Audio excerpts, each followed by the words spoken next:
পৃথিবীর প্রধানমন্ত্রী হিসেবে আপনি কি কি করতে চান স্যার? সেই তো অনেক কিছু। প্রথমেই যেটা করব, প্রতিটি স্কুলে পরীক্ষা বন্ধ করব। ওইসব কি বলছে হরেন? গরমের ছুটি 3 মাস, শীতের ছুটি 3 মাস, পুজোর ছুটি 6 মাস করে দেব।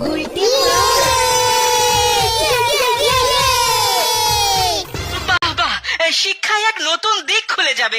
আর কি করতে চান স্যার? ভাবছি টাকা সিস্টেমটাই তুলে দেবো।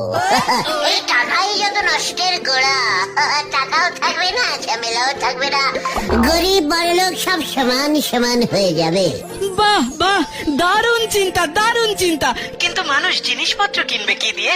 কিচ্ছু দিয়ে নয়, দোকানে যাবে, কৌটো খুলবে, বিস্কুট নেবে, চলে যাবে, ব্যাস।